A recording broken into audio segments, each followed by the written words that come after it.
This is the voice of freedom. We are not one voice. We are many. We are your voice.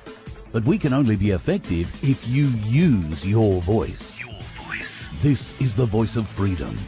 We will not hide from the truth. We will ask the hard questions until we are sure we have the truth. Welcome to the voice of freedom, where your voice will never be silenced. Well, folks, how's your day been? Hope you've had a fairly decent one. Mine has been flat out sitting in front of a computer doing a whole heap of editing today. Was meant to be catching up with some friends for lunch, and that was going to be, a bit of a show we were going to do, in fact. So I will let you know that the plan fell over when one of the members of our troop called up this morning and said he was too unwell to come out and have lunch. And he is very, very unwell. I got to say, he sounded like he was as sick as 10 bears this morning when I spoke to him. So wish him all the very best. And the other guy, of course, he seemed to agree that it was best maybe we left it for another day. So hopefully tomorrow, and if not tomorrow, maybe the next day, we will try and get something happening for this lunch. I don't want to spoil it just yet. They are two people who you are quite familiar with. Pardon me while I clean my glasses. We were going to have a wonderful lunch at a very familiar pub to people. So I'll let you know what time and place, and if you're free, maybe you can pop past at some stage and catch up. Might be on the cards if you're in Brisbane. Speaking of that, I've been contacted by a few people in and around southeast Queensland saying, let's do a show down here somewhere. Okay, very happy to do that, and thank you very much for the emails and all that sort of thing. I was trying to think of something a little different that I could do, and it's dawned upon me that I've never had the opportunity to play. Oh, geez, I did a shocking job with those glasses. I've never had the opportunity to go lawn bowling or barefoot bowling, and there might be a bowling club. In fact, I do know that there's a bowling club quite nearby that does that kind of thing. So I'm thinking maybe a bit of fun. We'll do a show and have a barefoot bowling night, or do a bit of barefoot bowling and then do a show. Whichever way it works out, there'll be a bit of both, and we can have a bit of fun. Nice social atmosphere and all that kind of thing. So I'm going to go to work on that tomorrow and see what I can arrange. And if that is the case, I'll try and arrange it for next week. I know, short notice, but you don't have far to travel. So if you're living in the Brisbane sort of Gold Coast or even Sunshine Coast area, and further out, Ipswich and out into the Lockyer Valley, then it's not a huge drive. Up to you, of course, if you wanted to make it, but we'll see if we can't make it something a little different for a bit of fun. Now tonight, as I have tried for a couple of nights this week, I've tried to get Darreen Bergwerf on. Now, Darren is absolutely flat out with my place at the moment. My place is going absolute gangbusters. That's about the only thing I can say. Absolute friggin' gangbusters. My places are being set up right around Australia. But what's more, there are some significant, and I mean significant, people coming on board with land, with produce, with beef, lamb, and pork production, and quite a few other different bits and pieces. Now, this is predominantly happening in Victoria, but there is also movement from other states too. And I'm hopeful that Darren is sort of going to juggle us in between events that are happening tonight at Frankston, at my place, Frankston. It's their community council night tonight, and he's going to open it all up and let people start talking and then sneak off and have a chat with me. So at least that's the plan. You know how good plans go, though. So I've also had a few emails from people who have inquired as to what the bloody hell are we thinking trying to release something from that sounds like a constitution. Of course, I'm talking about the log of claims that I mentioned yesterday or the day before. That has been predominantly put together by John Wilson. Now, please do not think John Wilson has written all this together. He hasn't. I'm just going to change my lighting a little bit there and figure out what's wrong with these glasses because I still can't see through them right. I'm not very happy with these glasses, folks. I've got to tell you. In fact, give me a moment.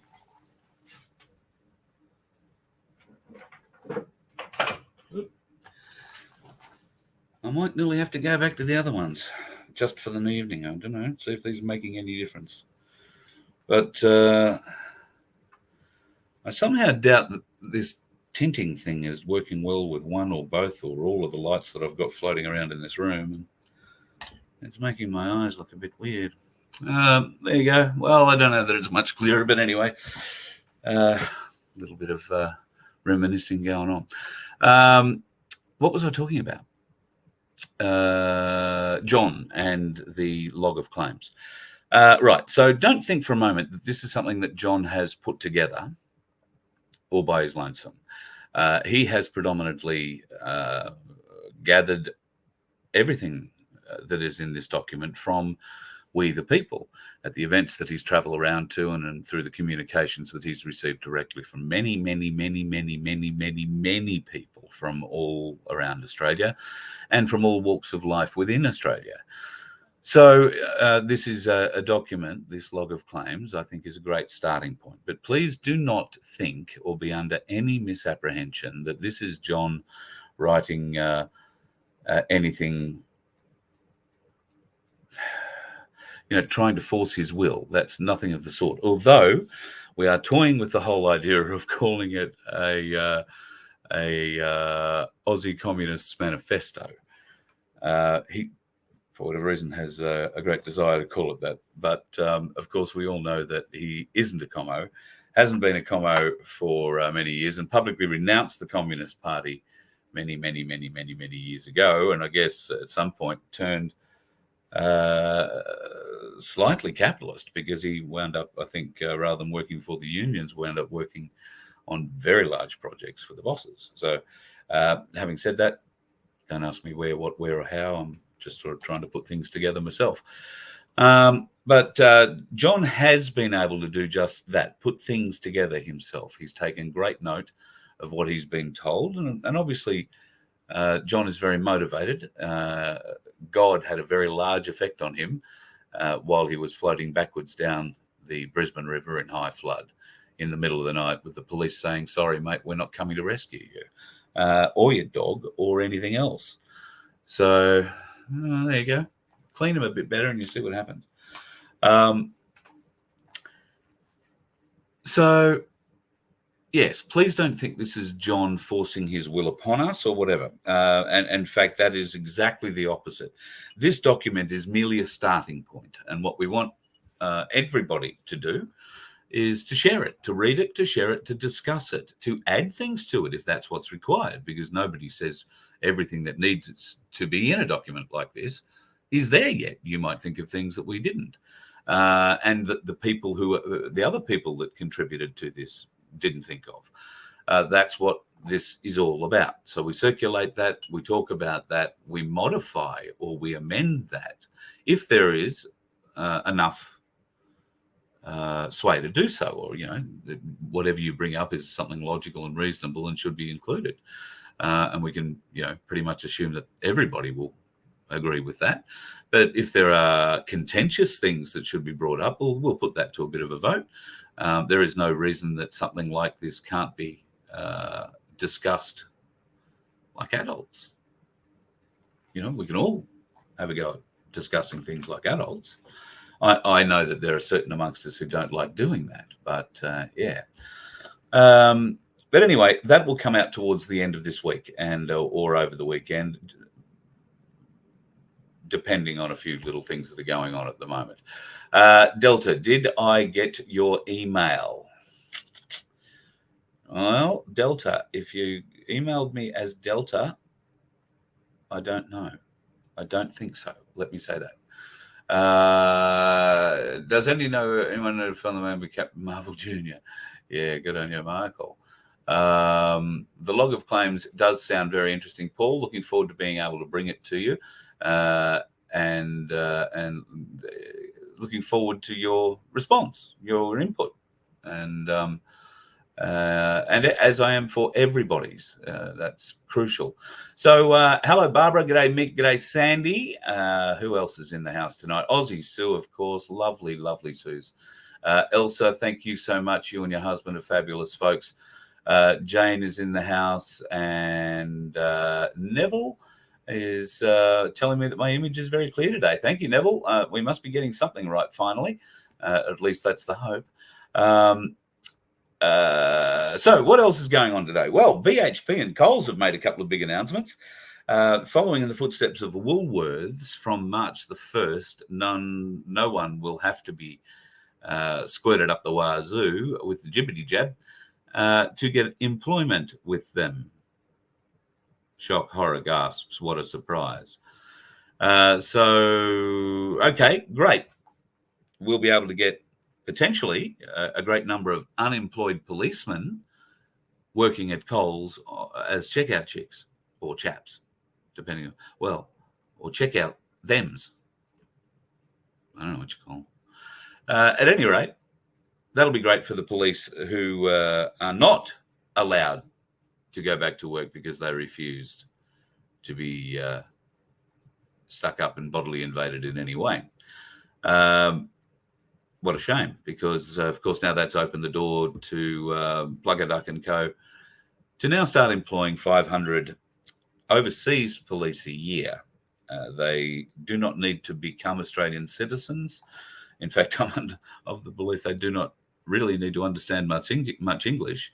They will go through a training period, a fairly brief training period, because I believe what they're trying to do is recruit police already employed in different parts of the world. There has been a great push into New Zealand to try and steal a number of New Zealand police whose hands are well and truly full at the moment with what's going on in the North Island, that the media and the government of New Zealand seem determined not to tell anybody about. So God knows how bad that is actually going to get. So if you've got friends and family in the North Island of New Zealand, I feel for you, because it's certainly not good there at the moment at all. Steve Gangster, are medbeds real? I don't know, Steve. I haven't seen one, if that's what you're asking. So I have no idea. A lot of information comes out about them, and I would counsel you to go and have a look at frequency and vibrational healing, frequency healing, vibrational healing. There is some amazing, I think I spoke about it last night, there is some amazing research being done on very focused, devastating frequency treatments, where they find exactly the right frequency for a type of cancer cell and target it with that frequency, and it shatters. And they have that proof under microscope. So very impressive. Very, very impressive. And I think what we are lacking in that regard is a way to use that technology while it's still inside our body. All the tests that I've seen have been blood on a microscope slide, shortly after it's obviously been taken. It's still very live blood. So I think the biggest hurdle that we face regarding medbeds is the actual hardware part of it. What is the interface between it and us? And somewhere in the background, we're being told that's being worked on. In fact, there is a big Tesla shed somewhere that is supposedly putting out 1,000 of them a day. Where they're storing them, how they're getting them anywhere, and how nobody's talking about them. Well, that's a whole other bunch of questions, isn't it? So are they real? I don't know. We are all praying, I think, if we have friends, relatives, or ourselves, we are all praying for it, because God knows the pharmaceutical companies have been robbing us blind and keeping us poisoned all our lives, all of our fathers' lives, and mothers' lives and our grandparents' lives, and quite probably our great-grandparents. I think it probably goes back as far as the snake oil salesman, if not deeper back than that. So the medical advances that have been held from us, 6,000 medical technological patents have been withheld from us. A lot of them to do with vibrational and frequency healing. So, Steve Gangster, I don't know if you are serious about the question or if you are like one of the many trolls that just want to poo-poo the idea or try and box me because I believe in such things. Well, I'll be honest with you, box away, because I want to believe they exist. God, I want to believe they exist. There is particularly one person that I want to be upfront when these things turn up. And she is a part of our family.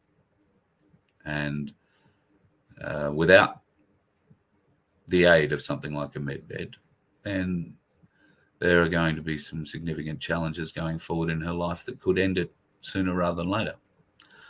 So this is a lady that we cannot afford to lose from our fight in any way, shape, or form. So yes, I pray every night that the med beds are real. I hope they are. I can't wait for them to be rolled out.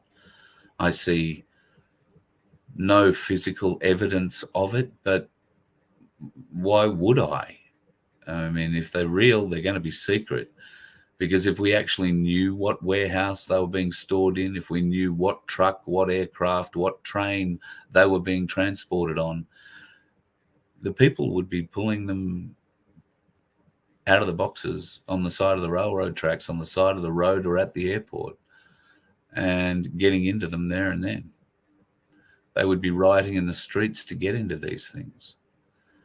So I guess if they are real, it's certainly part of the controlled operation that if you're a troll, you certainly don't believe. And if you're not a troll and you're curious or you're well awake, then it's part of the operation that we all believe is happening while we have, for the most part, no physical, actual proof in our own lives. But if you're wide awake and you're looking at what's going on in the world, you can see what's happening. Then yes, you believe. So yeah, that's the answer, Steve. God, I hope so, because there is at least one lovely lady in my life. In fact, two lovely ladies in my life that desperately require this soon. So that's what I want. Evening Sunflower, lovely to have you here, and the lovely Aussie Sue. I think I said hello to her earlier. Who else? Hillbilly. Yeah. Lost all care for the police after what they did to us for the last 2 or 3 years. You don't care. I think, Bill, you got to be careful because not all police, I don't believe, are corrupt. There are young ones that are very gung-ho. There are older ones that are very controlled, very Masonic, or yes, let's just leave it at that. And there are those who've, resigned their positions and walked away because they refuse. Now, they're the kind of people we really need to become our sheriffs, if you like. And I'm sure a lot of them are studying for just that. I'm sure a lot of them are being tasked with lots of learning in that area. At least I hope that is the case. If it's not the case, then I would urge every ex-law enforcement officer who stood on principle and walked away to study up on that, because you're going to be very useful in the future. Optus is what's this? Here we go. Optus is pushing digital ID. Right. Okay. So if you want to go in and pay it one way, you'll have to do digital ID identification. Otherwise, you can still pay using your mobile number. Oh, well, that indicates they've probably got some form of digital ID on your mobile number. Thank you, Sandy. Yes, if you can, and if you're not subscribed, folks, please subscribe. I haven't actually bothered looking because YouTube just have me so badly shadow banned. Let me just have a look and see whether or not I've been able to gain. Oh, there you go. I've gained 12 supporters in, I guess, the last 3 days. That's at least what the subscription thing or whatever it's subscribed now, bell button thing does. 10,621. So I know for a fact that they really hammer my subscriptions. A lot of people say they can't join. They get a message up that says, it's kids content or can't join you at this time or can't subscribe you at this time. And it becomes a bit of a pain in the ass for them. So they don't end up doing it. And many others, we had 1,000 people one night all try and do this at the same time. And I got one person actually got through and got subscribed that night. So yeah, they are hammering us in other ways. So if you can hit the like button and subscribe, that would be great. Something else you want to like and subscribe is myplaceaustralia.org. Go and have a look and check out the map. There is My Places now in just about every state of Australia. And this is all due in pretty much great part to one bloke. His name is Darreen Bergwerf. He comes from Victoria in the great suburb of Frankston in Melbourne. Let's welcome him now. Good evening, Mr. Bergwerf. How are you, mate? Oh, I can't hear you. Don't know what you've done with your microphone. No, you can't hear me either. No, I can't hear you. Yeah, you, me. I can hear me. Everybody else seems to hear me. Is anybody else hearing Darreen? Hang on, let me go down to the bottom of the chat and see if I can find that. Is anybody hearing Darreen? If he's talking. I don't know. Say something, Darreen. Yep.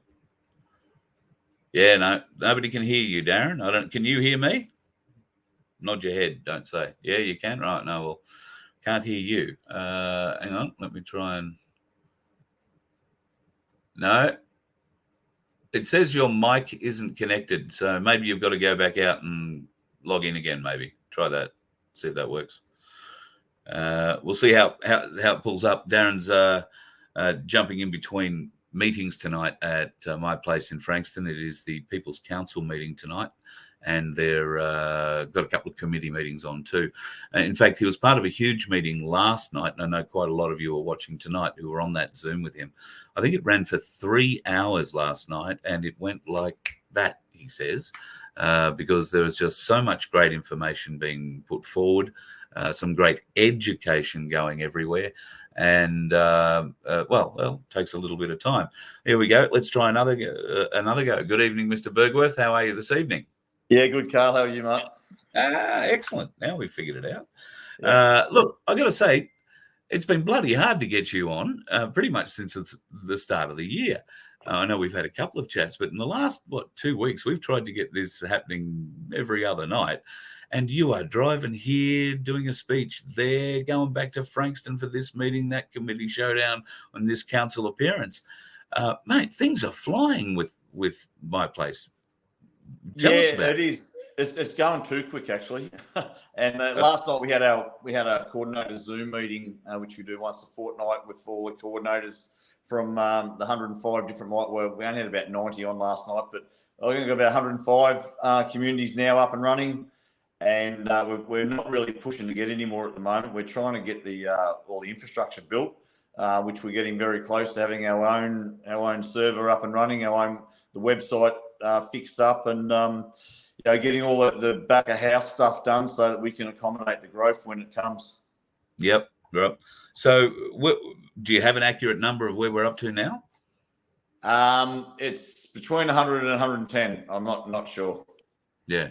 So, you're basically picking up another 5 or 6 every week. Yeah, we did 13 one Friday a couple of weeks back. We got about 4 off the speech I did in Geelong, and we've just got the big common law group down in Terrelgan are just coming over and becoming a My Place, and so is the Bairnsdale crew. And we've got kind of Sale down there as well, and Warrigal and Nuji and kind of Garfield and Pakenham. So we've got the whole Latrobe Valley pretty much covered now. So yeah, we're reaching out, and all those people have got contacts in. We're starting to target other areas now where we can kind of get a contact in a certain town and make sure we fill those kind of holes so that we can grow out from all the different regional big cities. Yeah. So you and I have had quite a few conversations away from the show.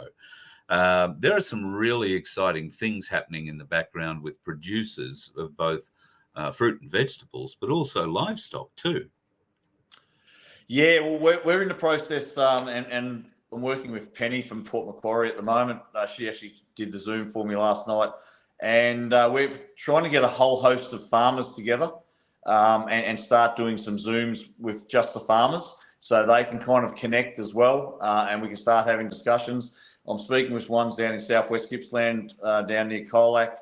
They've got a 200-acre organic farm down there. They've got eggs, they've got cheese, they've got milk, they've got lamb, they've got beef. And we're starting to get a database so we can get this food cooperative up and running. And I was speaking to someone today. We've got My Place Cobram now along the Murray, and somewhere up near Nephalia, we've got a farmer up there that does apricots, pears, and peaches. I'm sure that there'll be a lot more that come on board throughout that whole region, the Golden Valley region. I know at the moment, particularly along the Murray, they'll be recovering after the floods, and it's probably going to be a little while before they get back on their feet. I know when we were in Shepparton, there was a gentleman who came down from Echuca and was very keen to get something established up there, but he was still, some weeks away from being able to get back onto his property. So he was trying to figure out where he was going to stay with his family, let alone be able to set up a My Place. So I'm sure that the Golden Valley will come on board, just as soon as the folks start getting back on their feet and clean up after the recent mess, yeah? Oh, 100%. And it's not, it'll be all around. We're going to try and set up these hubs or maybe cool rooms dotted all around the outskirts of Melbourne where we can bring produce in, and we're going to get a real serious food cooperative up and running.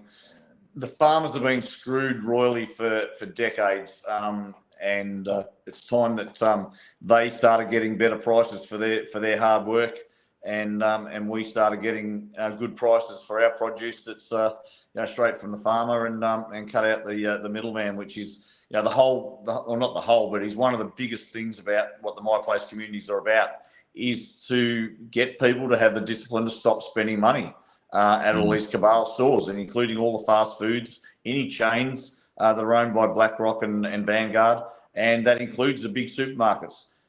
We need to stop putting these roadblocks in our way of why it's too hard or it's too expensive to buy organic. There's so many ways that can be done, but just people are too lazy to change their habits, and that's the one thing that if we want change, we need to be that change. And that's what we're trying to kind of instill in our mentality and our mindset in the My Place communities. What sort of pushback do you get when you're having these meetings? What sort of challenges are you facing? Maybe not pushback. What challenges are you facing from different communities that you weren't really expecting? The challenge at the moment, and I've had 2 conversations in the last 2 days, and God love him, but Hoodie's kind of causing a bit of a ruckus with his tour he's doing down here at the moment. I'm not saying he's a bad man or anything like that, but all he's really doing is talking about the past and what we've been through and the problems and all the rest of it. And it's actually holding the whole movement back. There are a lot of people in this movement that are holding the movement back because people, while they think they're awake, they're so asleep. Even the people who've been to Canberra, I still believe that most of those people are still stuck in the 3rd dimension. They're still in fear, and they're still kind of either processing or wanting to play victim or talking about what's gone on rather than working on the solutions, which we have. We have the solutions. We have a plan. And the quicker people can kind of get on board with that and come and help us implement that plan and stop looking in the past and in the revision mirror, the quicker we're going to actually get somewhere. Yeah. I'm just seeing a few comments popping up at the moment. Local markets are really growing all around the place.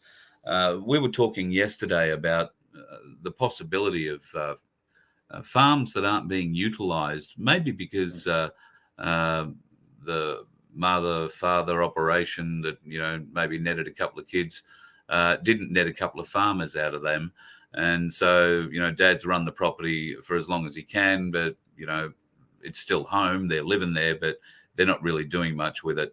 And there's nobody working the property. They might be leasing a bit of it out, or somebody might be doing a bit of adjustment, or they might be doing some sharecropping. I don't know. Is this a realistic thing that we could put towards farmers to have My Place farms, if you like, and from within our My Place communities, we find the people to do the work required for the sowing, the tending, and the reaping of the crop? Yeah, definitely. That's something that we've already kind of started on, and there is, I've been saying this for a little bit, that underutilised land around the country, and while it takes a lot to go and get a farm up and running, it's going to take years. You don't do that kind of thing overnight. So our first point of call is, yes, I think it's great that more and more people are starting to grow stuff in their backyards.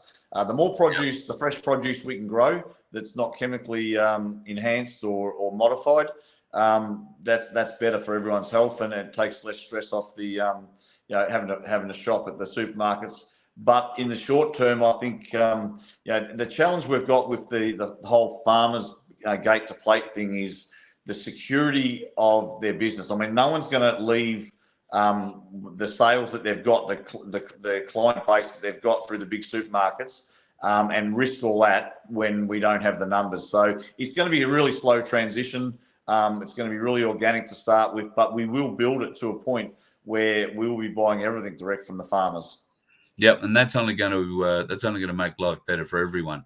I saw a news article today where Jerry Harvey came out and said everybody would be much better off if they sold all their property, sold all their assets, and invested that money in Harvey Norman. In 3 or 4 years' time, they'd be multi-millionaires. What's your thought on that? I think Jerry Harvey should keep his mouth shut and just let the people decide what they want to do. And certainly investing in a stock market company like his, we keep our money pool within our community. So I tell Jerry to take a long walk off a short pier, as Ricardo would put it. Yes, and I think if you look at the returns on them in the last half year or whatever, I think their January take was down 10%. Their half yearly take is down. Their overall projections are down. Although he still managed to make 300 and something odd million bucks last year. Keep your money.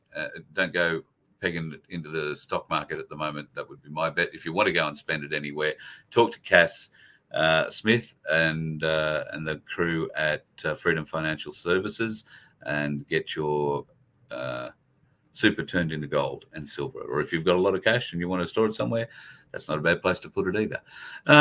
Just on that, if people are looking for real kind of investments, we want to start our own industries back up again. So we want industries owned by the people, and that's what My Place is trying to create. That the whole My Place Australia model, which have only been going 2 years, but what we're coming up with and what we're building at the moment, we're going to have My Place Australia insurance, registration, where we can totally leave the system. We need to get our own industries back owned and run by the people, and that could be a swathe of investors that would have a stake in that, including My Place. It could mean some capitalist venture partners, but we need to get the hemp industry up and running. We need to get micro abattoirs, micro dairies, and take control back of the food chain. That's probably the first thing that we want to do, is get control of the food chain, and then obviously the hemp building materials and those kind of things as well. So there's plenty of if people have got money that they want to put into something,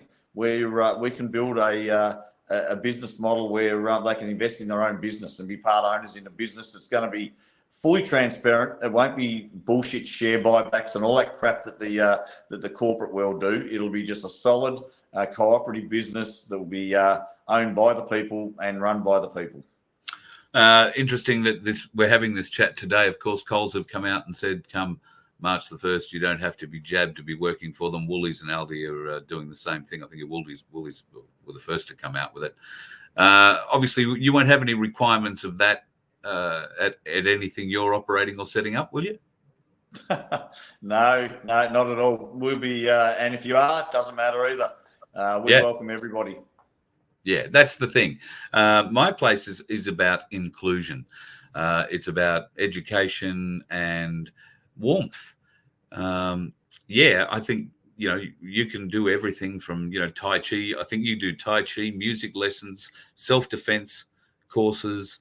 I know you have plans for, things going into the front of the building in the office areas that are very exciting, studios and all that sort of thing. We are going to build something here, which I hope you'll allow the Voice of Freedom to be part of, that really has the opportunity to create a massive interwoven network of producers and consumers without the middleman, all to the benefit of the community. Yep, that's exactly what we're trying to roll out. And we're talking about a My Place Australia media as well, with a GRN, Grassroots News, on 6 o'clock every night of the week for half an hour, which would very quickly grow to an hour. It'll be full on just reports from all the My Place communities around Australia, at their local council meetings, at their markets, what deals they're doing with farmers, how quickly they're growing, just all the good news stuff on just how bonded and how good their communities are running. So to be a bit of a countermeasure for the stuff. Actually, I've been writing a bit of a speech today, which I was going to do a quick video about, because we need to kind of rebut a bit of the bullshit that's going on through the mainstream media. And they're not even media. Media is probably the wrong word. They're a propaganda arm of the elite and the cabal. We know that. They're going to face their reckoning soon enough. But so all this bullshit about sovereign citizens, which we all know is an oxymoron, and conspiracy theorists, which is also an oxymoron. Anti-government, anti-vaxxers. We are definitely none of that. We're just good, hard-working Australians. And now apparently, if you're trying to expose corruption and fraud, which is our duty. And actually, it's against the law not to do it once you discover it. You're a conspiracy theorist if you discover and expose fraud. So, I mean, this whole narrative, I think it's it just needs to be squashed. And having that the kind of My Place Australia news network, where we can people can come and look for themselves and see the kind of stuff that we're doing. They can get on our website, and it will dispel all the bullshit that the mainstream propaganda arm are kind of casting aspersions about us. Here's an interesting idea for you. I've been following pretty closely what's going on at Channel 10 at the moment. And in today's media, it pops up that their parent company, which is Paramount Plus out of America, it used to be Viacom CBS. They changed their name to Paramount Plus, I don't know, a year ago or thereabouts. They are the parent company, and they've come out and said, no, we're not selling. We're not shutting Channel 10 down. No, if anything, we're going to invest more money in it.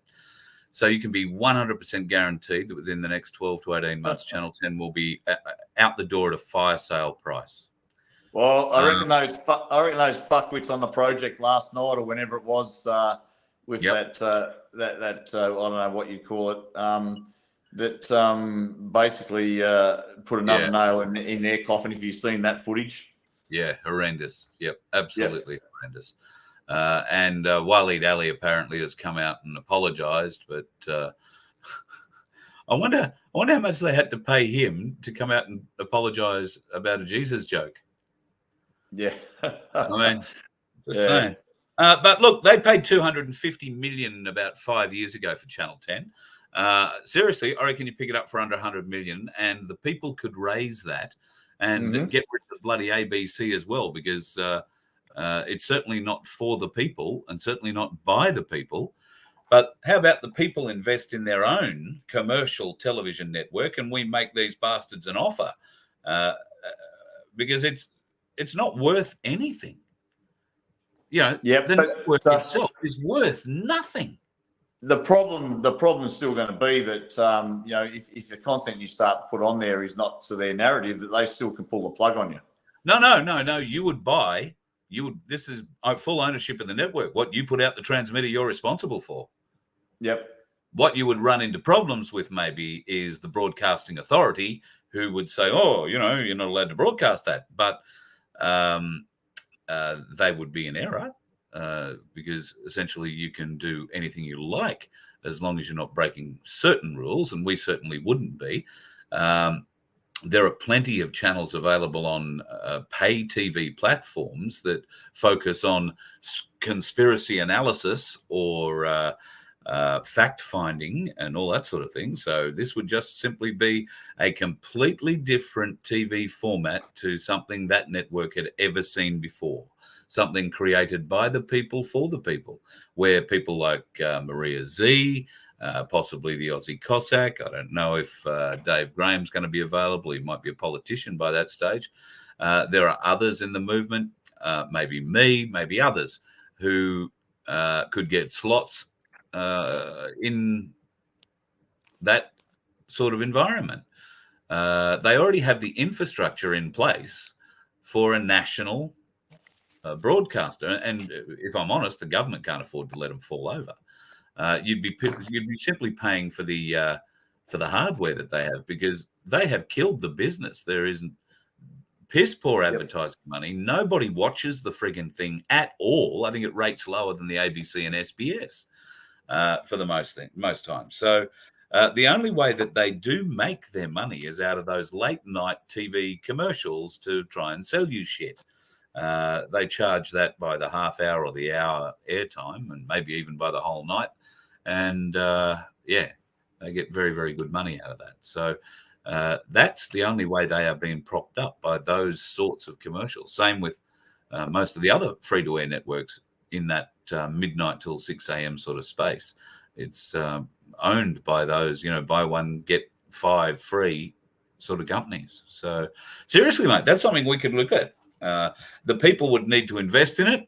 We'd have to put together a people's board to run it, but it'd be a hell of a lot better and probably more focused on the people than the one the ABC currently says is looking after our interests. So anyway, started out as a joke. Maybe we can look at it in the future. Because look, I think it's a big task, and like I said, I think we've got. There's so much social media that we can reach an audience with what we're doing now. Absolutely. Yeah. That once the people switch off and they actually get on board and start to get involved with the whole movement of taking back control of our lives and our country. In the short term, I think our food security is probably the number one thing that we need to look at. I agree. At the moment. Yep. And our community action groups, which we're having massive success. Last night they had the Yarra Rangers corporate meeting. And I'm not sure how many they had over there. It was probably between 160 and 200 people from my place, Lilydale, or Yarra Valley, turned up there, and they'd already they're just fucking with them now. And they got up in the middle of the meeting en masse. The whole lot of them just walked out. It was a wow. ploy, but it made such a statement. And then they got they had the paper there, and they got a photo on the steps with their placards and that kind of stuff. They're smashing it out of the park with the fly drop they did up in Mombog the other week. Oh yeah. I don't know whether you're aware of that one or not, but no. They put so we've developed our own flyers, which is this is a ticket, and it's exactly what we're doing with My Place Australia, where we're developing flyers on all different topics. Now we've got 2 issues in Victoria at the moment, or probably more than 2, but one is Dictator Danny's removing all natural gas to households over the next 3 years. So all new houses don't have gas connected to them that are getting built at the moment, and all existing homes by 2025 won't have gas. So all your appliances, your heaters, your hot water services, your ovens, cooktops, whatever that you've got as gas will be obsolete by 2025. So that was one of the flyers, front and back, double-sided A5. The other one was on the smart cities because Monbulk's actually been put up as a smart city by the Yarra Ranges Council. And there was a third one that was more specific to Monbulk. Now, I think they had 20 of them, spent 2 hours and put 3 flyers into 1,000 letterboxes. Off the back of that, those people found the council. They found the drop-in centre that they'd set up to kind of spruik and sell the whole thing about smart cities. And they all turned up there en masse and were quite pissed that the council hadn't informed them about what their plans were. The person running it quit because of the public backlash. And then we were up there the following week, the My Place crew, not me in particular, in shops and putting stuff up in shop windows, and the shops, all the shopkeepers are saying the whole town's talking about this smart city, about the gas, about My Place. So that 1,000 letterboxes, which reached 2,000 people, probably spread in less than a week to probably 5,000 people in that small country town. So the power of a letterbox drop when there's things like this to be that we need to get into the public's kind of in front of their eyes and in their heads that this kind of stuff's happening that they're not aware of. This week they hit Warburton. They did the same thing in Warburton because that's another Yarra Ranges town that's been earmarked to be a smart city. So they're knocking it out of the park over there. They're actually doing better than we are in Frankston at the moment.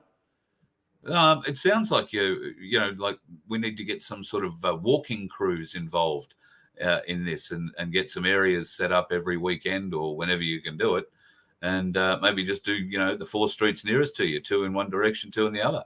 Well, I got 7,000 flyers being delivered to me tomorrow, 7 of each, that is. So we've got our whole team down here, and we've got our when we did the federal election, we had 13 different zones. Was drawn up on our massive map of the Dunkley area. So we had zone leaders, and then anybody that lived within that zone would be under that kind of leader, and they would just go about and distribute those things. So we've got a way of doing that with these flyers. They'll be out in no time, those 7,000.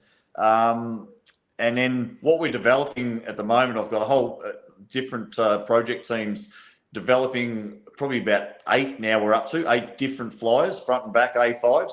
These are all going to be available. Most of these ones will be generic across the country. So it doesn't matter what council you're in, what state you're in. They're going to be a national flyer to do with 1688 Bill of Rights. It might be to do with the Constitution, just to educate. Because what My Place Australia is about is re-education of a nation, and obviously putting unity back into community. So we've got to educate not only the public, but also the police and the councillors with all this information, so they actually understand the bigger picture of what they're doing, because most of them don't really know.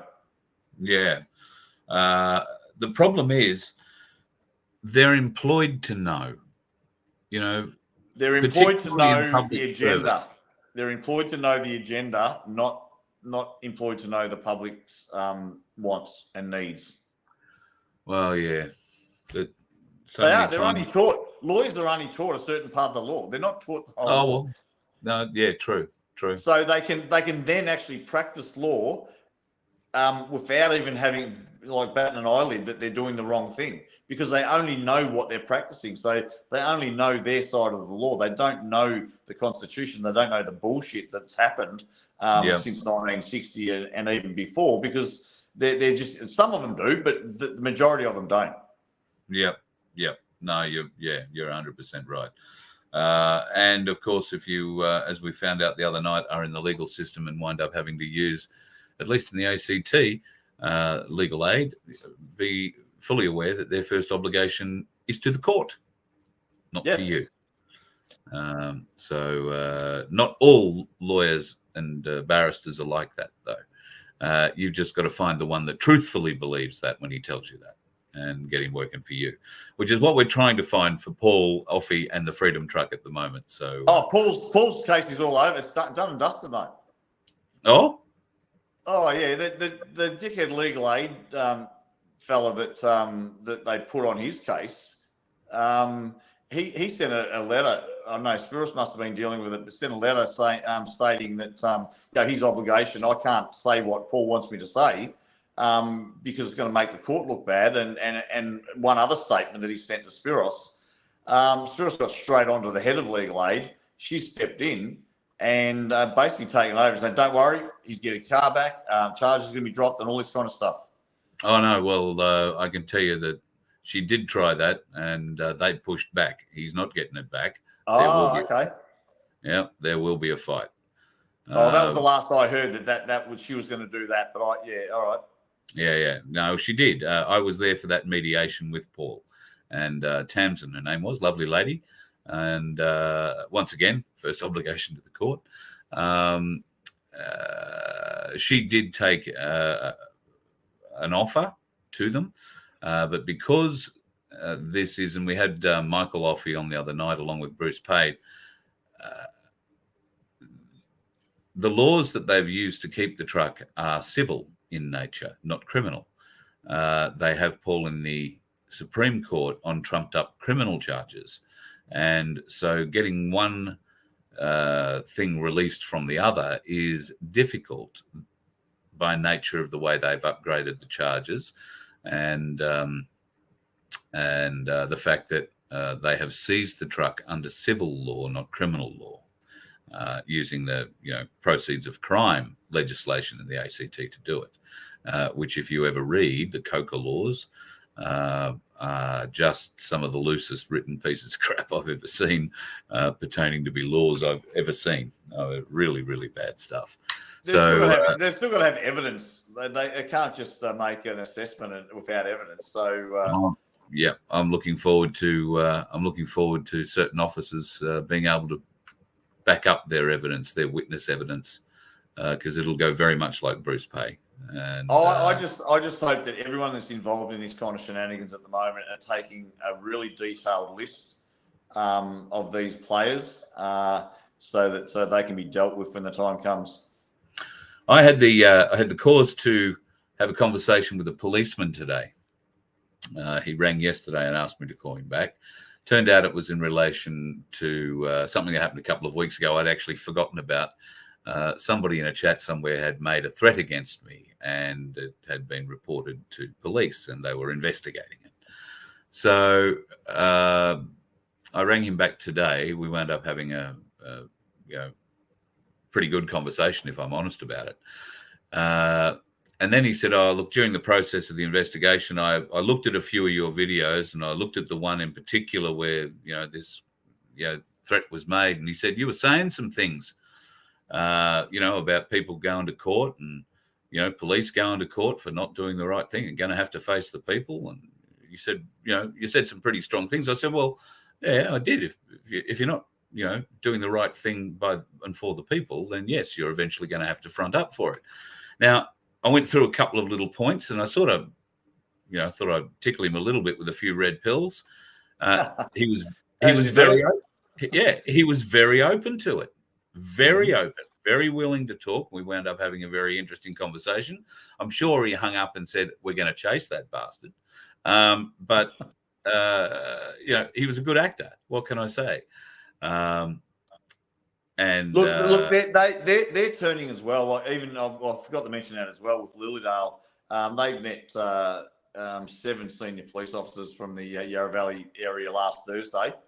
Actually, the Thursday before now, and had an hour-long discussion with them. And they wanted to know, what we're about, and they can see that we're, well-organised, well-structured group. We're not a threat. That's what they were trying to work out, whether we're going to be a threat.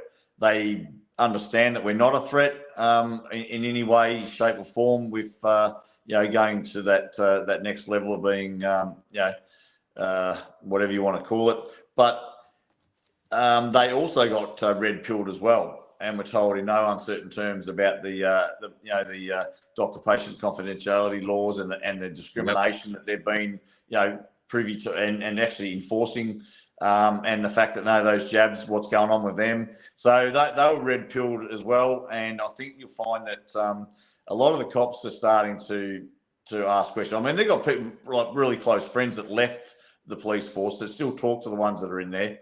Yep. I think they know. I think they know more than they're letting on, and I believe that everybody's starting to turn at the moment. All the stories I hear at the moment of people, families being reconnected, people waking up, and so it is speeding up. We've just got to keep the pressure up, and the whole idea of the My Place with these flyers is that for the last kind of 2 years, all these so-called leaders have been centralising our non-compliance.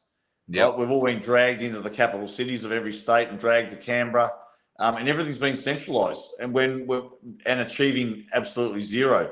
Now, I'm not saying it wasn't a fantastic time, and it was at the time. It was kind of it was what people needed, and it's all a process and a journey. But what we're doing with My Place Australia now is decentralising the non-compliance into every house, into every street, and into every community, where people will be able to download these forms and say, look, I'm going to print 100 of these out tonight and go for a walk, and do my 2 or 3 streets near my house. Yeah. So they won't have to be part of an organised kind of thing. They'll be able to just do it off their own bat anytime they want. And the whole education of a nation is going to be done by all of us.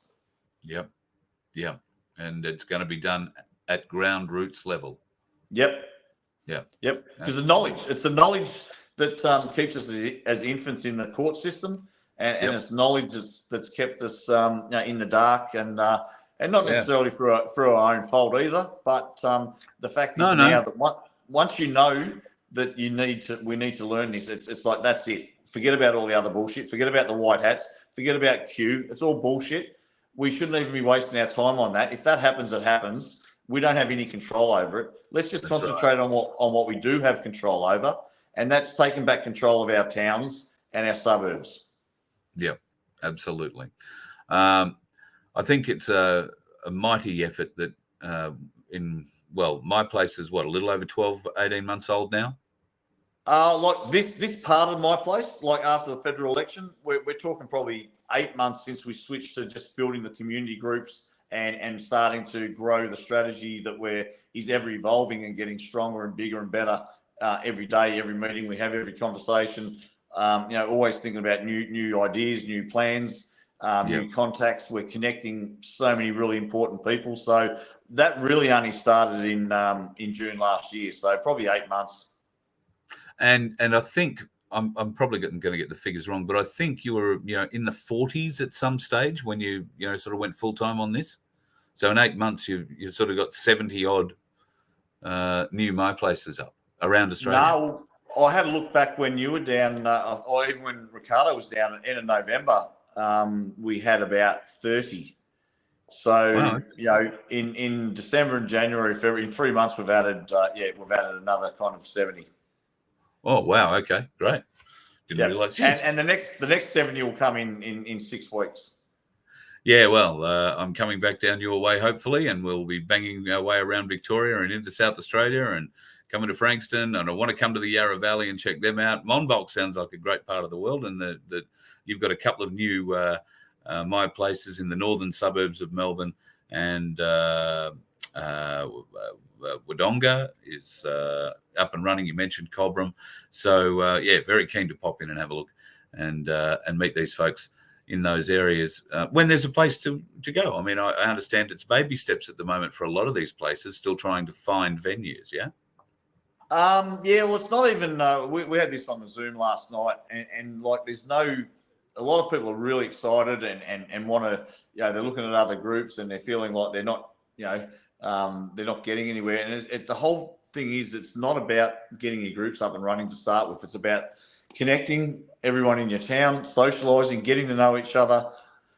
And the first few meetups, don't even think about getting a group together. All you need to do is talk about what concept, what do you think My Place is? What is it that we're creating? Because once they get the full concept and all the different levels of the mindset change and the plan that we have, once they get that fully and they talk about that for week after week after week, and the core group of 20 or 30 or 50, whatever it is, just get that kind of in their mindset and in their brain. When they start to grow and start their groups, it'll be they'll know what the groups are there for. They'll know what they're doing before they start them. If they start them straight away, yeah, they're a little bit lost, and they've got no direction. But yeah, you've got to understand the full concept before you can kind of take anything in the direction it needs to go. Mate, I appreciate your time tonight. I know that you are jamming us in between other meetings and probably dinner with Anna. So I'll let you go and shoot off. Thank you very much for spending as much time as you have with us. Is there anything that you really want folks to know before you leave? Just look, everyone in this country. I mean, we've just got to just have a look at what we're doing. Try and wrap your head around the mindset, what we're trying to create. This is the model. This is the answer that we can all implement. We don't have to go anywhere. We don't have to follow people. We just have to come into our community, offer what services you've got, and it's that simple. We've just got to try and move on from the past. Stop looking in the revision mirror. Forget about what's happened. Forget about the LRAB machines. Forget about Canberra and all the rest of it. We can revisit that and reminisce about that once we get the job done. But Yep. There's too many people still trapped in fear, and too many still isolated or just going round and round in circles, getting nowhere, and just still talking about everything rather than actually putting hitting the rubber. It's got to hit the road now. We've got to come and find a My Place group and come and find out what we're about. And what we're doing, we are taking back control from the grassroots up. We're not talking about it. We're actually doing it. Yeah. Action louder than words. And I think we started talking about, or I started talking about, making sure that you've got doers in your group, not the wannabes. My Place and your formula that you're using, so I guess it naturally lets the doers rise to the top, and it exposes the wannabes, doesn't it? It does, but it also it shows the other people. Like when we went to the council meeting, whenever it was, the last one on the 20th, and it was all about the Long Street Reserve. We're trying to help the people up there save, and we got there was 10 speakers, all got 3 minutes. It was a really, really long meeting. I didn't speak. I just sat there all night and watched all the people one after the other go up there, nervous as shit. Never public spoken, a 16-year-old school kid, and they all got up there and they poured their heart out for 3 minutes about what that reserve meant to them, to the councils, and begging for them to change their mind. And I just sat back there and I thought, fuck, this is exactly what we're doing. It's we're actually encouraging and empowering people to have their voice heard. And that's the same in the groups. Yes, the strong people come up, and yes, the strong people start the smaller groups and all the little groups in a My Place community. But there's also other people in there that come along and they learn, and then they start to step up and talk within their group, and then all of a sudden they're talking in front of the whole group. And it's just empowering people to give them a pathway and how to take back control, how to stand up and have their voice heard. Yeah. Yep. And it's a very comfortable environment, even for people who are not used to standing up in public and speaking. It's a very comforting, welcoming, warm environment at My Places that I've been to, all of them. And there is no reason to feel intimidated. And nobody's there to tell you how badly you spoke publicly. They're there to hear your story. And once you tell it from the heart, it will flow. That's just how it works out. Take it from a professional talker. That's what will happen. Mate, thanks very much for coming on tonight and having another chat. Looking forward to catching up with you and Anna when we come back down. No worries, Carl. Thanks very much, guys. And come on, Aussies, get out there and let's actually get into action and take this country back. MyPlaceAustralia.org is the way to make contact, or you can go through My Place Frankston on Facebook. Is that the best way to get to you, mate? MyPlaceAustralia.org. Now I've stepped away from Frankston. We've got other people stepping up and into leadership roles there, and they're running the meeting downstairs at the moment. I'm going to go and give them an update shortly at the end of the meeting. So I'm all about the growth on a national scale now. We're building. We've got about 12 people on our national team now. We've got some really good IT people, and we're building an amazing team to take this to a whole new level. Spectacular, mate. All power to you. Thanks very much for coming on. Look forward to seeing you soon. All right. Thanks, Carl. See you guys. Cheers. Bye. Darreen Bergwerf, the man behind My Place Australia.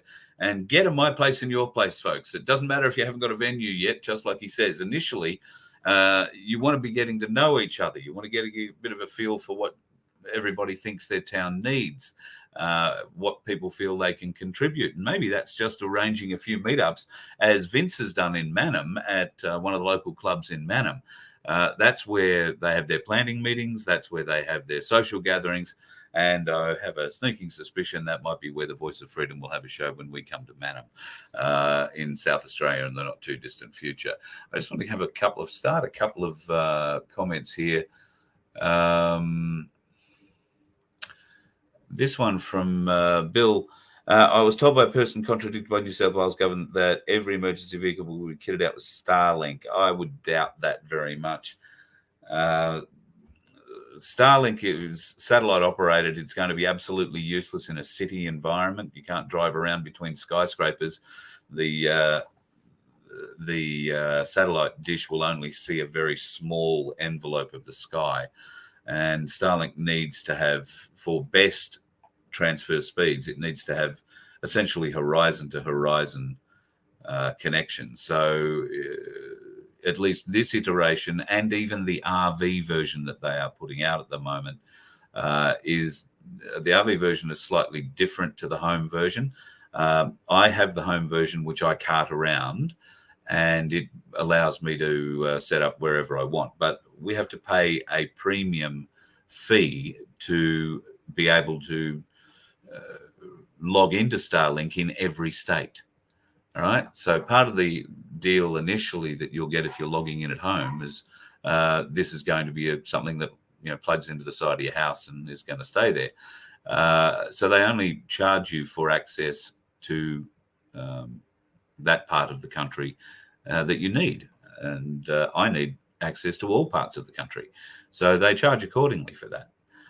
That's the other thing to be aware of. So if you're going to go and get it stuck in your RV and it's a flat dish that goes onto the roof of your RV or your trailer or whatever you've got, then yes, apparently it does work quite well, unless you're at a caravan park or a free camping zone that has lots of trees around it.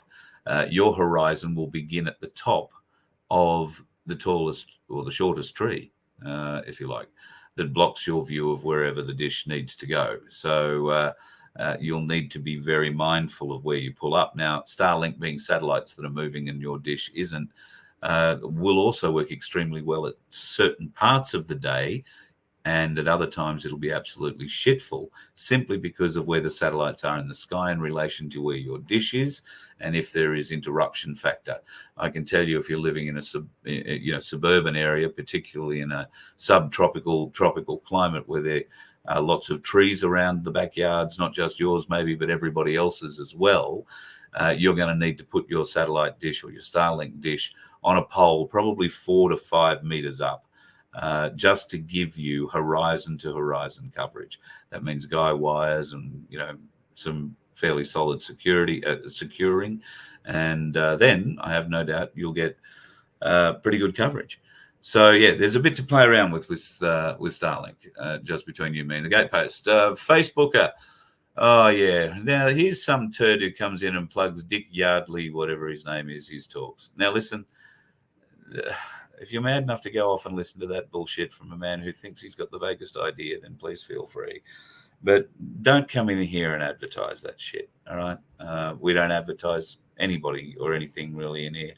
And I'd appreciate you not trying to spread the lies that goes on with Dick Yardley and co. We've been through this. Doesn't fly. Not here. Boycott Coles and Woolies. I think that's one of the best things you've said in a while, Sudsy. Although, no, you're always saying good things. Absolutely. Why the hell would you go to Coles and Woolies and Aldi after what they've done to us? I know that certain IGAs, while they are independently owned, I think certain IGAs also demanded all their staff to be fully whacked up the wazoo. And I don't know about ongoing employment, but yeah, I certainly know that was a stipulation in certain IGAs in Queensland, at any rate. Yes, really start thinking about growing stuff, folks. Do you have a relative who has farming land that maybe isn't being put to use because of his age or her age, and there's nobody there to actually work it. Could it be worked? Realistically, could it be worked into something like a vegetable farm or a fruit farm? Could it be worked into land that could graze cattle, could graze sheep, could handle pigs or chickens? These are things that we are going to need to be looking at, and a lot of people can't obviously go and afford this sort of stuff. So maybe we can, I don't know, share crop, do something like that. There must be properties, there must be old equipment not being used just because the farmers that own it are just too old to work it, and there's nothing in it for them. Well, I think what you've seen tonight with Darren is a plan where there is something in it for the farmers. There is something in it for the people. And through a network of My Place right around Australia, we've got a workforce to get it all out of the ground and get it into our communities all over the place.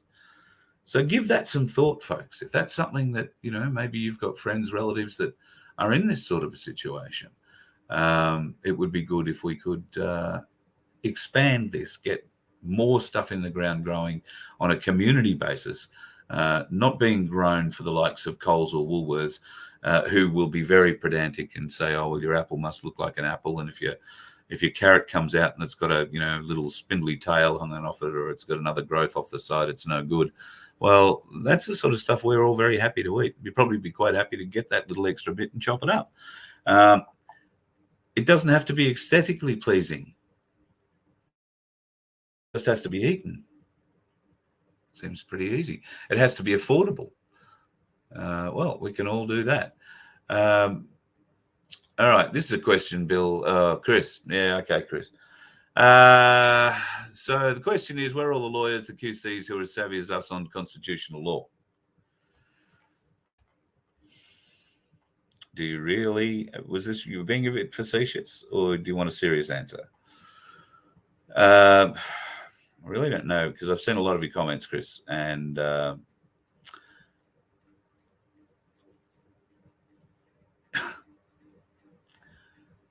it's too long to explain.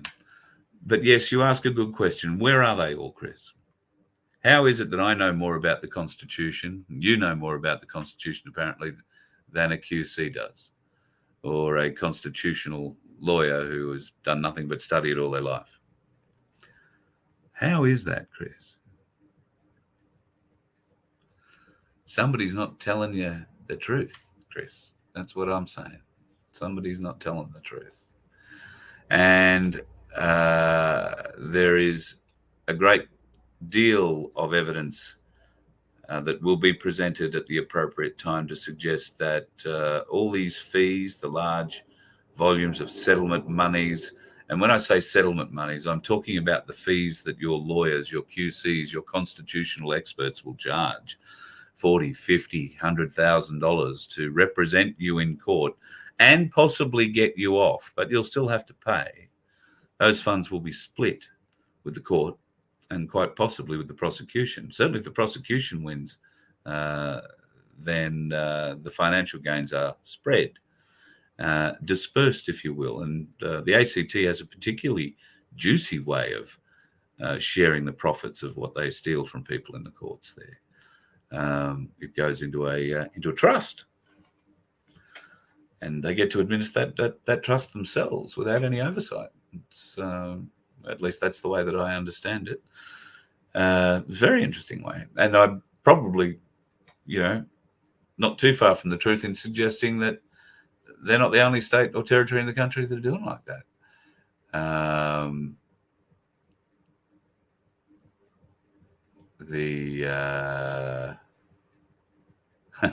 I've just seen Cooker's little comment.